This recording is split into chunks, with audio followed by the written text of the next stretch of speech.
Welcome to స్ఫూర్తి info Telugu. ఈ video అనేది పాలిసెట్ రాయబోతున్నటువంటి విద్యార్థులకు వెరీ వెరీ వెరీ స్పెషల్ అని చెప్పొచ్చు. ఎందుకంటే ఈ వీడియో లోపల ఫిజిక్స్ పార్ట్ లోపల 30కి 30 మార్కులు ఏ విధంగా సులువుగా సాధించవచ్చు అనేటటువంటి విషయాలను డిస్కస్ చేయబోతున్నాం. ఇది ఈసారి పాలిసెట్ లోపల ప్రత్యేకత ఏంటంటే చాలా సిలబస్ను తీసివేయడం జరిగింది. అంటే డ్యూ టు కరోనా 30% సిలబస్ తీసివేయడం జరిగింది. దానిలో భాగంగానే ఇక్కడ ఈ పాలిసెట్ ఎంట్రన్స్ లోపల ఉండేటటువంటి టాపిక్స్ సంఖ్య కూడా చాలా తగ్గింది. మామూలుగా ఫిజికల్ సైన్స్ లోపల 12 చాప్టర్స్ ఉంటే ఇక్కడ ఫిజిక్స్ లోపల కేవలం 4 చాప్టర్స్ మాత్రమే ఉన్నాయి. అదేవిధంగా కెమిస్ట్రీ లోపల 5 చాప్టర్స్ మాత్రమే ఉన్నాయి. అంటే 3 చాప్టర్స్ను తీసివేయడం జరిగింది.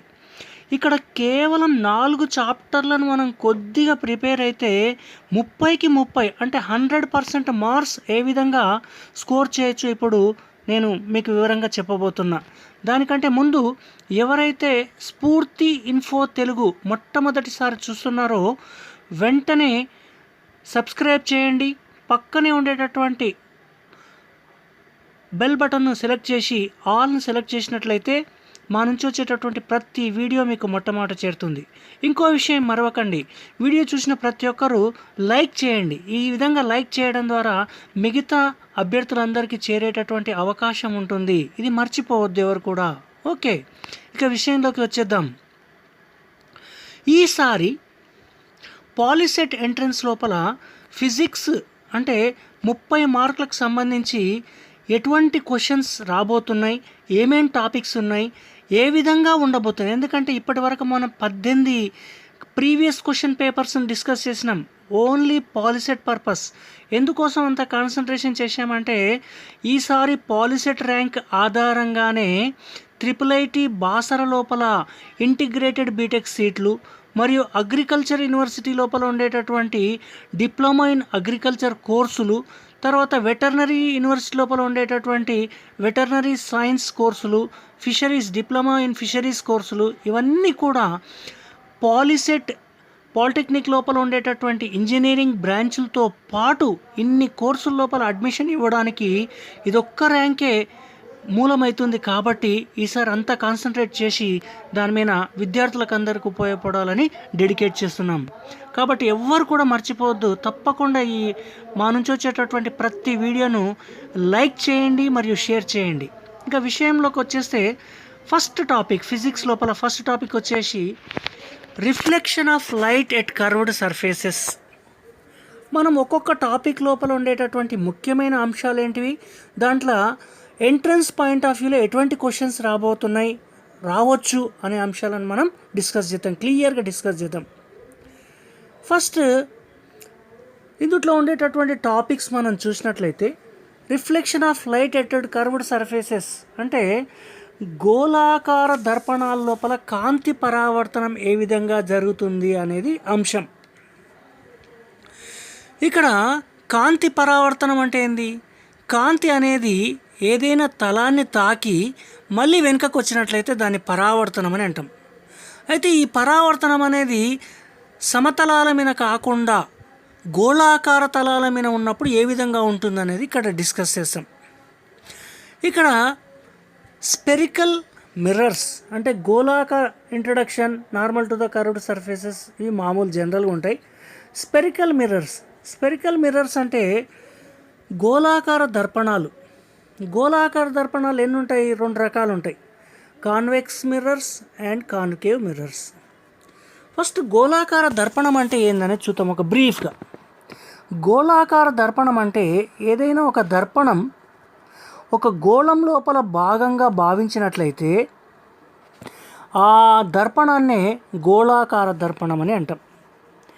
ఈ గోళాకార దర్పణాల లోపల కాన్వెక్స్ మరియు కాన్కేవ్ మిర్రర్స్ అని ఉంటాయి. కాన్వెక్స్ అంటే కుంభాకార దర్పణం, కాన్కేవ్ అంటే పుటాకార దర్పణం. ఇది బాగా గుర్తుపెట్టుకోవాలి. కాన్వెక్స్ అంటే కుంభాకార దర్పణం, కాన్కేవ్ అంటే పుటాకార దర్పణం. మరి కాన్వెక్స్ కాన్కేవ్కు ఉండేటటువంటి తేడా ఏంది అనేది చూద్దాం. ఫస్ట్ కాన్వెక్స్ గురించి చూద్దాం. కాన్వెక్స్ లోపల ఈ లోపల వైపు గీతగా ఉండేటటువంటిదంతా కూడా కళాయి పూత అనుకున్నట్లయితే, ఈ గోళాకార దర్పణం ఈ గోళాకార దర్పణం లోపల దీన్ని ఎక్కడెక్కడ ఉపయోగిస్తారు అనేది క్వశ్చన్లు అడుగుతుంటారు ఎక్కువగా. దీన్ని ప్రధానంగా వాహనాలకు డ్రైవర్ పక్కగా ఉపయోగిస్తారు.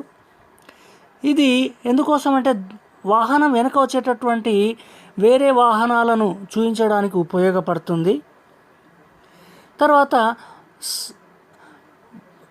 ఏదైతే హెయిర్ బెండ్ కర్వ్స్ ఉంటాయో అక్కడ కూడా ఎదురుగా వచ్చేటటువంటి వాహనాలను గుర్తించడానికి ఉపయోగిస్తారు. ఇది ప్రధానంగా ఉపయోగించేది. మనం ఈ కుంభాకార దర్పణం లోపల గుర్తించుకోవాల్సింది ఏంటంటే, ప్రతిబింబం ఎల్లప్పుడూ కూడా మనకు చాలా చిన్న పరిమాణం లోపల నిట్ట నిలువుగా ఏర్పడుతుంది. అది గుర్తుంచుకోవాలి.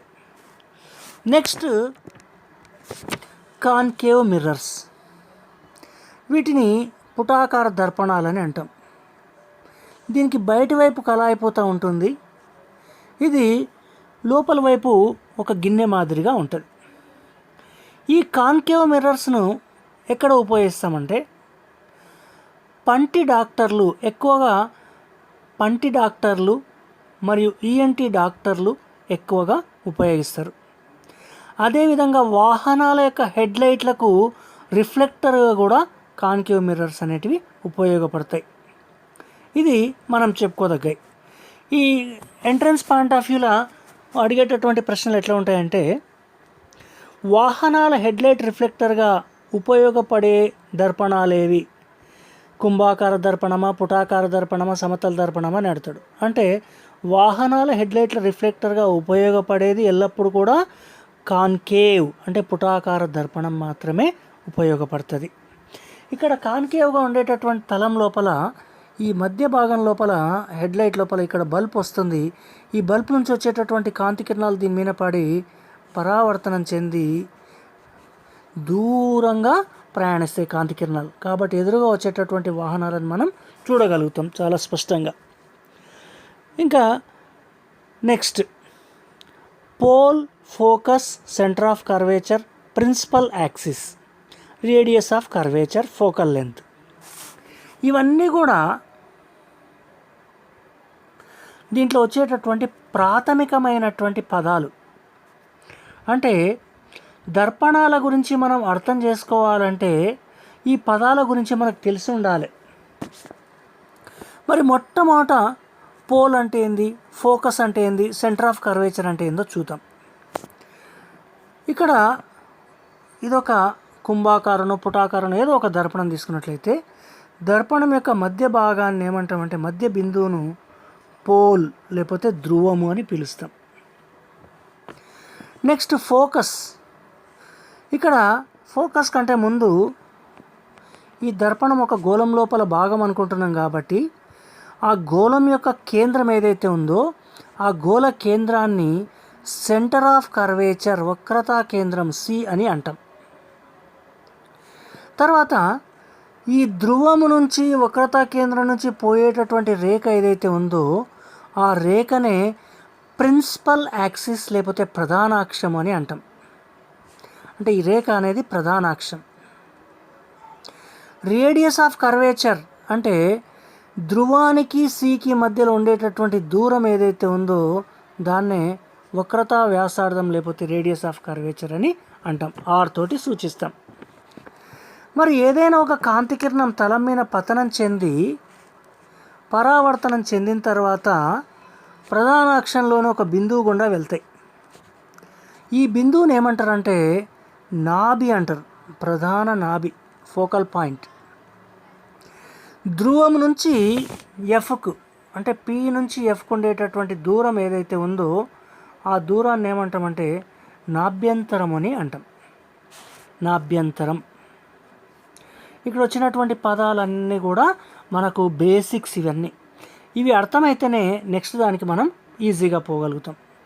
అంటే పోల్, ధ్రువము, ఈ దర్పణం యొక్క మధ్య బిందువు అంటే గోళాకార దర్పణం ఏదైతే ఉందో దాని యొక్క మధ్య బిందువు, ఫోకస్ పరావర్తనం చెందిన తర్వాత కాంతి కిరణాలన్నీ ప్రధాన అక్షం మీద ఎక్కడైతే కలుసుకుంటున్నాయో అది ఫోకస్, దాన్ని ఎఫ్ తోటి సూచిస్తాం.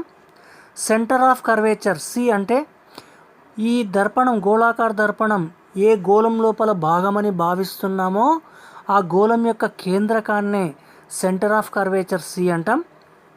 ప్రిన్సిపల్ యాక్సిస్ అంటే ప్రధానాక్షం, ధ్రువము మరియు వక్రతా కేంద్రం గుండా పోయేటటువంటి రేఖ ఏదైతే ఉందో దాన్నే ప్రిన్సిపల్ యాక్సిస్ అంటాం. రేడియస్ ఆఫ్ కర్వేచర్ ధ్రువం నుంచి వక్రతా కేంద్రానికి ఉండేటటువంటి దూరాన్నే మనం రేడియస్ ఆఫ్ కర్వేచర్ ఆర్ అంటాం. ఫోకల్ లెంత్ ధ్రువం నుంచి నాభికు ఫోకల్ పాయింట్కి ఉండేటటువంటి దూరం దాన్ని స్మాల్ ఎఫ్ తోటి సూచిస్తాం, దాన్ని ఫోకల్ లెంత్ అని అంటాం. ఈ పాయింట్ల నుంచి ఎక్కువగా ప్రతిసారి ఎంట్రన్స్లో వచ్చినటువంటి క్వశ్చన్ ఏదంటే ఒక ప్రిన్సిపల్ మీద ఆధారపడింది. అదేంటంటే are is equal to 2F. ఈ ప్రిన్సిపల్ మీదనే ఆధారపడి క్వశ్చన్స్ చాలాసార్లు అడిగినారు. ఏంది ఇది? ఒక నాభ్యంతరం ఇస్తాడు, నాభ్యంతరం 5 సెంటీమీటర్లు అన్నాడు. ఆర్ ఈజ్ ఈక్వల్ టు ఎంత అంటే 10 అవుతుంది. ఒకవేళ R is equal to 20 centimetres నాభ్యంతరం కనుక్కోండి అంటాడు. ఎఫ్ ఈజ్ ఈక్వల్ టు ఏమవుతుంది? R/2 అవుతుంది. R/2 అంటే 20/2 అంటే 10. ఈ విధంగా ఈ are is equal to 2F అనేటటువంటి సూత్రాన్ని ఎక్కువసార్లు అడిగినటువంటి ప్రశ్న ఉంది ఈ సూత్రం మీదనే. కాబట్టి ఈ ప్రిన్సిపల్ మీద కొంచెం స్ట్రెస్ చేయాలి. Next, images formed by the spherical mirrors అని ఉంది. దానికంటే ముందు images formed by the spherical mirrors లోపల ఇమేజ్ అనేది ఏ విధంగా ఫామ్ అవుతుంది, తర్వాత రే డయాగ్రామ్స్ ఫర్ స్పెరికల్ మిర్రర్స్, ఈ రెండు కూడా ఒకటే అంశం. రేఖా చిత్రాలను కిరణ చిత్రాలను ఏ విధంగా గీస్తారు అనేది. ఇక్కడ మనం రే డయాగ్రామ్స్ ఉండాలన్నప్పుడు కొన్ని సందర్భాలను ప్రత్యేకించి చూస్తాం.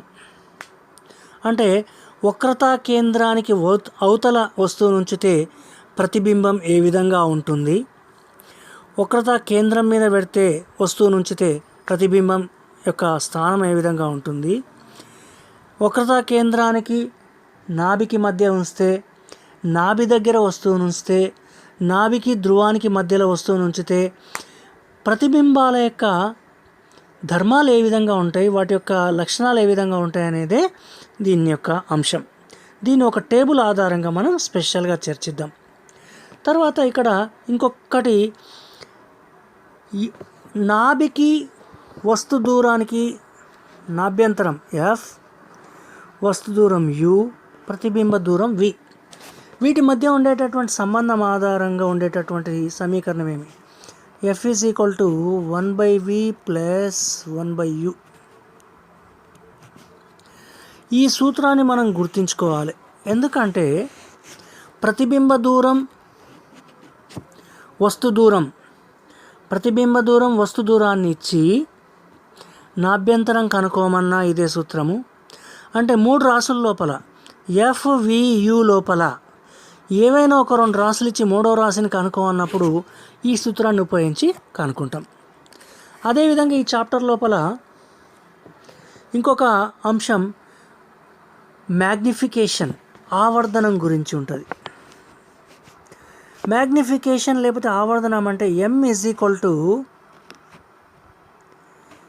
HIB/HO, height of the image by height of the object, లేదా -V/U అంటాం. V అనేది ఏంది? ప్రతిబింబ దూరం. U అంటే వస్తు దూరం. వీటి యొక్క నిష్పత్తిని ఆవర్ధనము లేదా మ్యాగ్నిఫికేషన్ అంటాం. ఈ సూత్రం కూడా చాలాసార్లు అడిగినటువంటి సందర్భం ఉంది. కాబట్టి దీంట్లో వచ్చినటువంటిది 1/F is equal to 1/V plus 1/U, మరియు M is equal to HI/HO is equal to -V/U, R is equal to 2F. ఈ సూత్రాలను బాగా గుర్తుంచుకోవాలి. ఇక next application of reflection solar cooker ఉంది.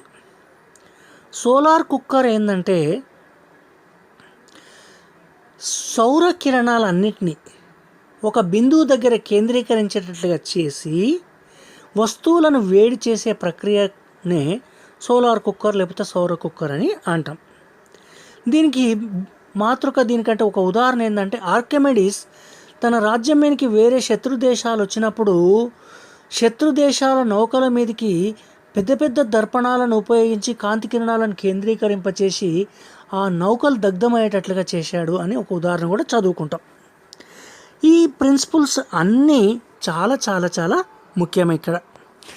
అదేవిధంగా ఫార్ములా ఫర్ ఇక్కడ సైన్ కన్వెన్షన్ కూడా ఒకటి ఉంటుంది. సైన్ కన్వెన్షన్ అంటే ఏంది? వస్తు దూరాలను ఎప్పుడు కూడా ఏ వస్తు దూరం కానీ ప్రతిబింబ దూరం కానీ ధ్రువం నుంచే కొలుస్తాం. అదొక సైన్ కన్వెన్షన్. ప్రధాన అక్షానికి పైన ఉంటే ప్లస్, కింద ఉంటే మైనస్.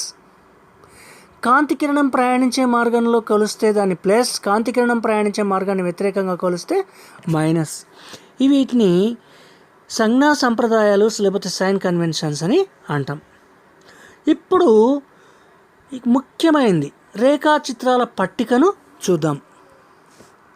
రేఖాచిత్రాల పట్టిక అంటే మీకు ముందే చెప్పిన వస్తు స్థానం, ప్రతిబింబ స్థానం, వస్తువు కన్నా పెద్దదా చిన్నదా, నిటారు ప్రతిబింబమా తలక్రిందుల ప్రతిబింబమా, నిజ ప్రతిబింబమా మిథ్యా ప్రతిబింబమా. ఇక్కడ ఒకటి ఎంట్రన్స్ పాయింట్ ఆఫ్ వ్యూలో మనం గుర్తుంచుకోవాల్సింది నిజ ప్రతిబింబం అంటే ఏంది, మిథ్యా ప్రతిబింబం అంటే ఏంది. ఏ ప్రతిబింబాన్నైతే తెర మీద పట్టగలుగుతామో దాన్ని నిజ ప్రతిబింబం లేకపోతే రియల్ ఇమేజ్ అని అంటాం. ఏ ప్రతిబింబాన్నైతే మనం తెర మీద పట్టలేమో దాన్ని మిథ్యా ప్రతిబింబం అని అంటాం, దాన్ని విర్చువల్ ఇమేజ్ అని అంటాం. మరి ఎంట్రన్స్ పాయింట్ ఆఫ్ వ్యూలో మనం గమనించినట్లయితే మనం ఫస్ట్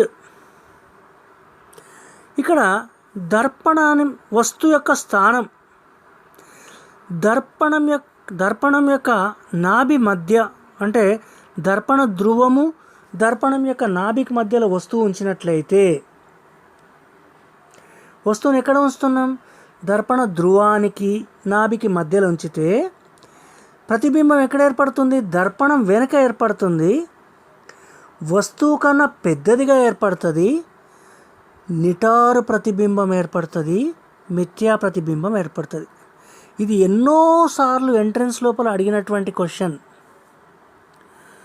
దర్పణం లోపల వస్తువును ఎక్కడ ఉంచితే నిటారు ప్రతిబింబం మరియు మిథ్యా ప్రతిబింబం ఏర్పడుతుంది అని చాలాసార్లు అడిగినటువంటి ప్రశ్న. అంటే వస్తువును దర్పణం యొక్క నాభికి మరియు ధ్రువానికి మధ్యలో ఉంచినప్పుడు మాత్రమే నిటారు ప్రతిబింబం మిథ్యా ప్రతిబింబం పెద్దదైనటువంటి ప్రతిబింబం ఏర్పడుతుంది. ఇది గుర్తుంచుకోవాలి. ఈ సందర్భాన్ని మనం ఖచ్చితంగా గుర్తుంచుకోవాలి. ఇదొక్క సందర్భంలోనే మిథ్యా ప్రతిబింబం ఏర్పడుతుంది పుటాకార దర్పణాల లోపల, మిగతా అన్ని సందర్భాల లోపల నిజ ప్రతిబింబమే ఏర్పడుతుంది. ఇక నాభి వద్ద వస్తువు ఉంచినట్లయితే దాని యొక్క ప్రతిబింబం ఎక్కడ ఏర్పడుతుంది? అనంత దూరంలో ఏర్పడుతుంది. అంటే వస్తువు యొక్క ప్రతిబింబాన్ని మనం పట్టుకోలేము, అదొకటి గుర్తుంచుకోవాలి. నాభికి వక్రతా కేంద్రానికి మధ్యలో వస్తువు ఉంచినట్లయితే వక్రతా కేంద్రానికి అవతల వైపు పెద్దదైనటువంటి వస్తువు ప్రతిబింబం తలకిందులుగా నిజమైనటువంటి ప్రతిబింబం అనేది ఏర్పడుతుంది. అదేవిధంగా వక్రతా కేంద్రం వద్ద ఉంచినట్లయితే వస్తువును, ఇది కూడా గుర్తుంచుకోవాలి. వస్తువును ఎప్పుడైనా సరే వక్రతా కేంద్రం వద్ద ఉంచితే ప్రతిబింబం వస్తువు ఎంత ఉందో ప్రతిబింబం కూడా అంతే ఉంటుంది, తలకిందులుగా ఉంటుంది, నిజ ప్రతిబింబం అనేది ఏర్పడుతుంది. వక్రతా కేంద్రానికి ఆవల ఉంచినట్లయితే నాభికి వక్రతా కేంద్రానికి మధ్య చిన్నదైనటువంటి తలకిందులుగా ఉండేటటువంటి ప్రతిబింబం నిజ ప్రతిబింబం అనేది ఏర్పడుతుంది. అంటే ఇక్కడ 2-3 సందర్భాలు మనం బాగా గుర్తుంచుకోవాలి. వస్తువును ఎక్కడ ఉంచినట్లయితే పెద్దదైనటువంటి నిటారుగా ఉండేటటువంటి మిథ్యా ప్రతిబింబం ఏర్పడుతుంది అనేది ఒక క్వశ్చన్ బాగా గుర్తుంచుకోవాలి. అంటే వస్తువును ధ్రువానికి నాభికి మధ్యలో ఉంచినప్పుడు. అదేవిధంగా వస్తువు యొక్క పరిమాణం, ప్రతిబింబ పరిమాణం ఏ సందర్భంలో సమానంగా ఉంటుంది అంటే నాభి ఇక్కడ మనం ఏ సందర్భం లోపల సమానంగా ఉంటుంది, వక్రత కేంద్రం వద్ద వస్తువును ఉంచినట్లయితే సమానంగా ఉంటుంది. ఏ సందర్భం లోపల ప్రతిబింబం అనేది అనంత దూరంలో ఏర్పడుతుందంటే నాభి వద్ద వస్తువును ఉంచినప్పుడు ప్రతిబింబం అనేది అనంత దూరంలో ఏర్పడుతుంది. అట్లా కాకుండా రివర్స్ కూడా క్వశ్చన్ ఇవ్వచ్చు. వస్తువు అనేది అనంత దూరంలో ఉన్నట్లయితే ప్రతిబింబం ఎక్కడ ఏర్పడుతుంది అంటే నాభి వద్ద ఏర్పడుతుంది. దానికి రివర్స్.